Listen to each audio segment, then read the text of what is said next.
The Life Coaching Toolbox Podcast is brought to you by Joeel and Natalie Rivera of Transformation Academy. In this episode, Natalie talks about managing stress by backing away from the cliff. This episode is one of 11 episodes in a series about coaching your clients to develop emotional intelligence and master their emotions.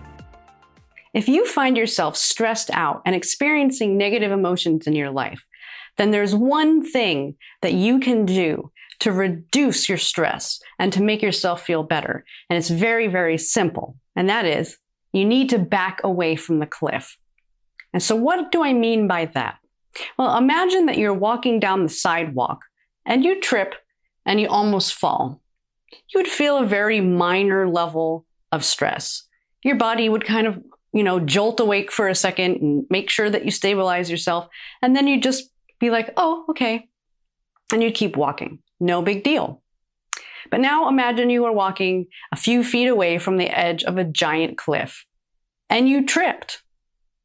How are you going to feel? The reaction is going to be much, much stronger. You will immediately get sent into a fight or flight state. Whether you actually fall to the ground or not, you're going to be in a state of panic because you're just on the edge of a cliff and the consequences are higher. But so this applies to everything in life. So think about this for a moment. If you're doing the dishes and you're annoyed with the fact that somebody left them there for you to do, or if you're stuck in traffic, which is also something that's annoying, but in general, things are going well in life, you're not highly stressed out, then both of those things are going to be a minor irritant, just like when you trip while you're walking down the sideway.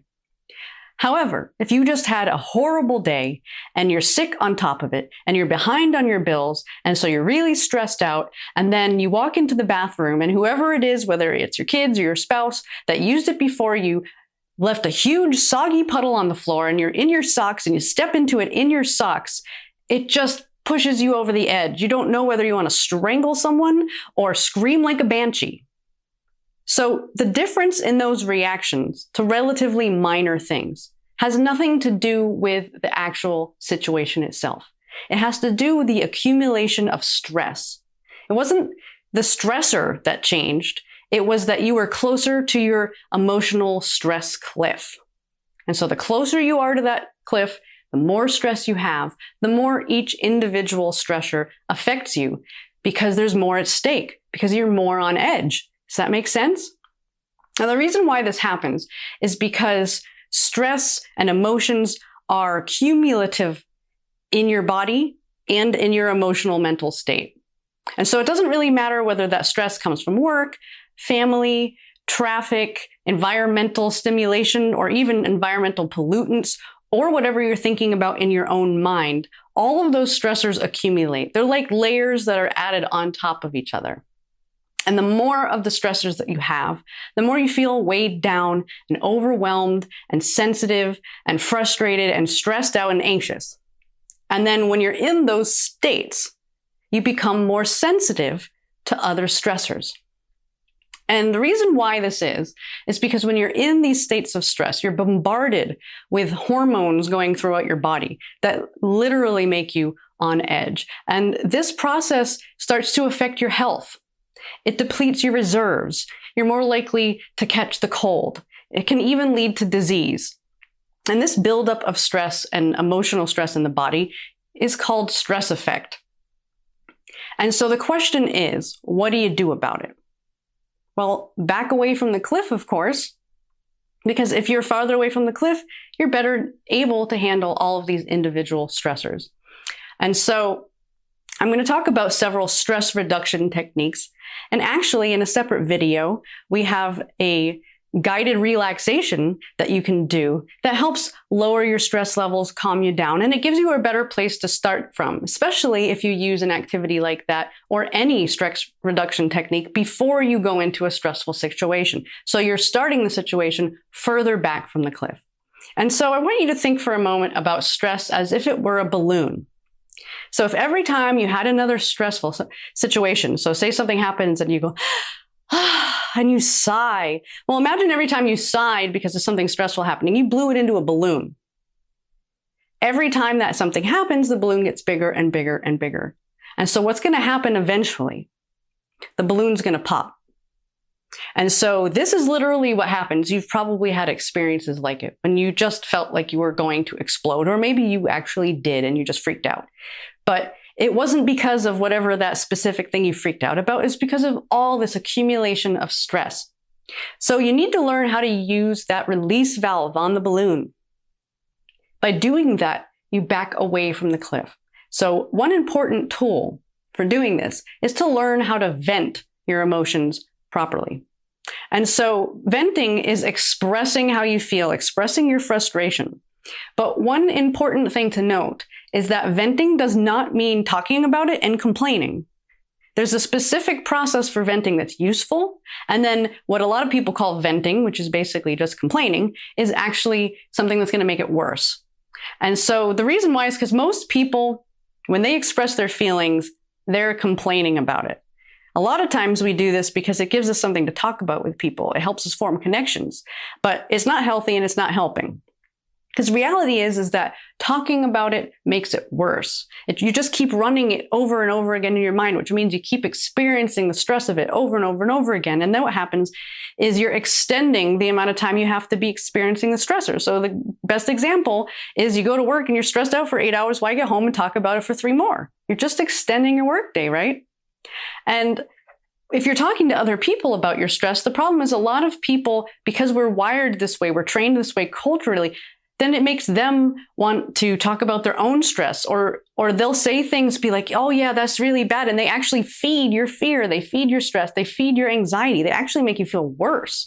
And part of you feels better because it's like someone's there reflecting it back to you and you feel like you're connecting to somebody. But in the end, all it does is it strengthens your thoughts and emotions about the stress, and it can, push you over the edge. Not to mention that a lot of times when people get together, they try to compete. What I mean by that is you're talking about your stressors or what sucks in your life, and then they say, oh, you think that sucks? You should hear what's happening to me. And then not only are you worried about your own stuff, you're worried about theirs, and it can just go really bad, as you can see. And I'm sure you have experienced this. And so the whole point of venting in a healthy way is to get it out so that you're not just internalizing these emotions and frustrations. And sometimes just by simply stating them, you literally feel a sigh of relief, like, oh, I've released myself from this. And you're not feeding it, you're not talking about it, you're not complaining, you're simply just venting it out. You're letting out some of the pressure inside of that balloon. And so there are 2 ways that you can do this. And the first is just to do it by yourself. Express it to yourself. You can do it standing in front of a mirror and you can really let it out, or you can think it in your head. You can say it out loud. You can write it down, but one way or another, express it to yourself, almost like you're literally talking to yourself. You can write a letter to yourself. Just expressing it and giving yourself that time can help you let some of the pressure out of that balloon. You could tell yourself, I understand. I'm glad you expressed this. Thank you for sharing with me. Just acknowledge yourself for letting it out. And so the other way that you can deal with venting is to do it with another person, of course, but you want to make sure that this is a supportive person. And you want to be very upfront that you're looking to vent. You're not looking for advice. You're not looking to solve the problem. And you're not wanting to just complain. You're just looking for someone to witness as you just vent it out. You could even tell them that phrase that you said, that I mentioned, that you could use on yourself. I understand. I'm glad you expressed it. Thank you for sharing. You could tell them, I'd kind of be looking for some sort of a feedback like that. It's okay to express what you're looking for, especially if you are in a process where you're trying to help yourself. And if you're going to somebody who cares about you, they'll be more than happy to be supportive of you. Just make sure you're picking someone that doesn't tend to be critical, that doesn't tend to be dramatic, and that is good at listening more than talking. However, if you don't have someone in your family or in your group of friends that's like this, then consider talking to a coach or a counselor. So here are a few other tips that you can use for reducing your stress. One would be journaling, whether it's expressing what's going on or talking about things in your day, or thinking of things you're grateful for. There are many different things you can do with journaling, but journaling is proven to be very good at reducing your stress.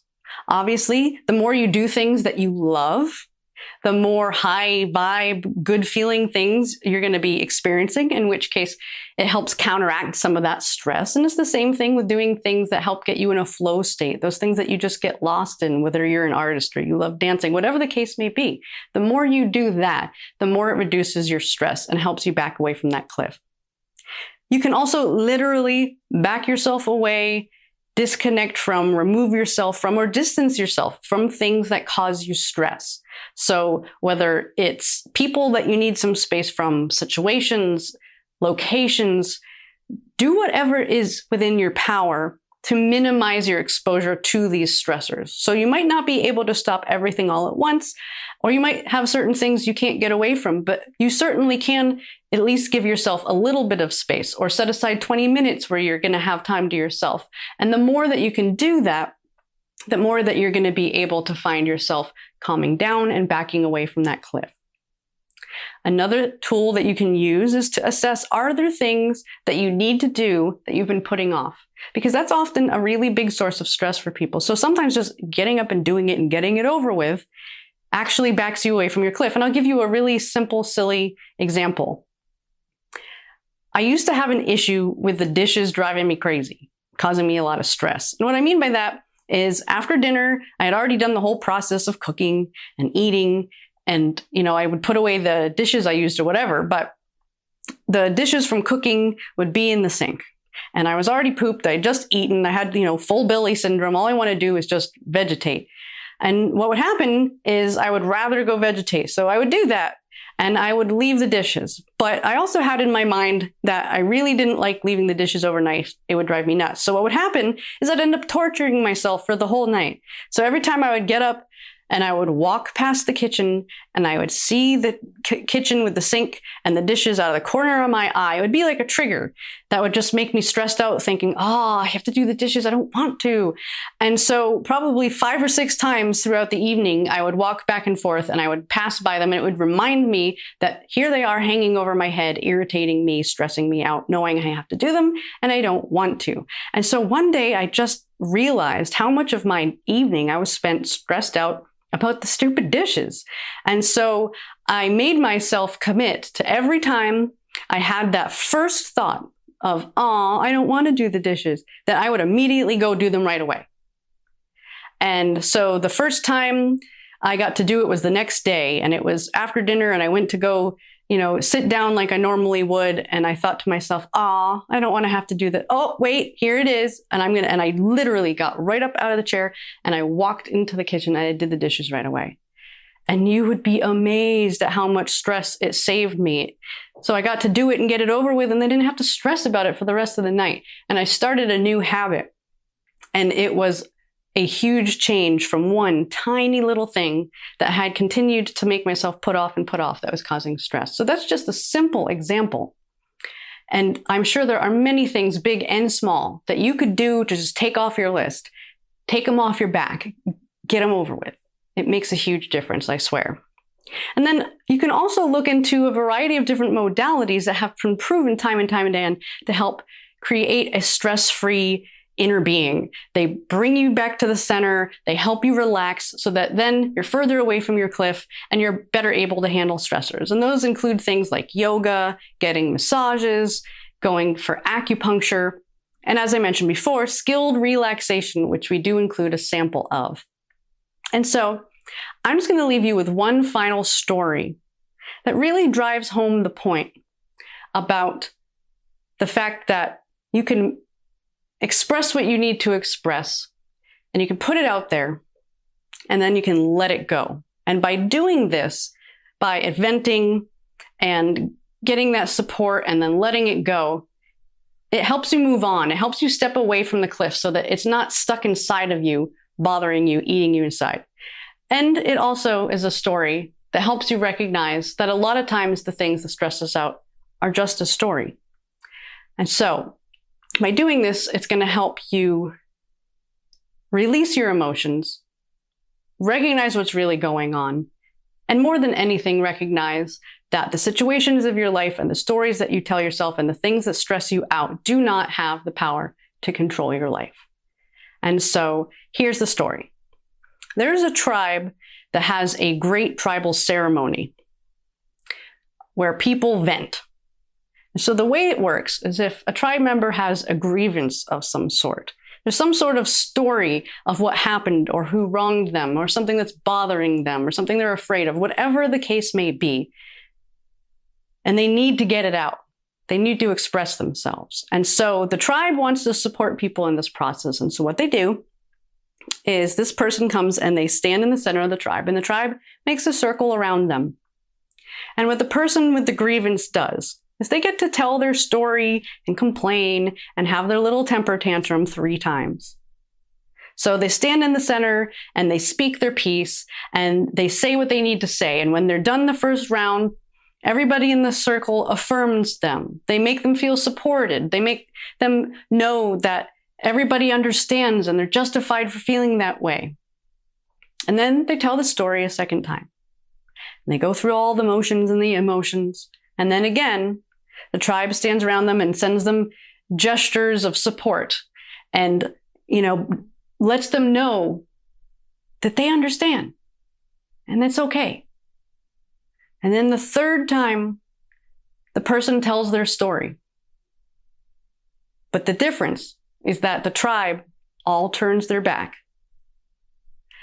And what they're saying is they're signifying that you've told your story, we've affirmed you, you're right, we understand, but it's only a story. And you need to let it go. It's time to move on. And that person in that tribe is actually forbidden to ever speak of it again. Now, you might say that that sounds a little bit extreme, but if you can do this to yourself, or if you can get together a tribe, or if you can even just hear the message of that story, then it'll help you understand that when you're feeling stressed out and when emotions are building within you, that's very important to express them. But then the next steps are to let them go and to move on. Because emotions are meant to just pass through. They're not going to be here forever. And so find a way of backing away from the cliff, reducing your stress levels, express your stress when it comes, and then let it go and find what you're going to do next. Because by doing that, you're going to move closer and closer to the life you really want. And by letting go of the things holding you back, you'll be able to move forward towards your dreams. Visit transformationacademy.com/toolbox to download free life coaching worksheets that go with the activities discussed in this podcast, plus other resources for creating a thriving life coaching business.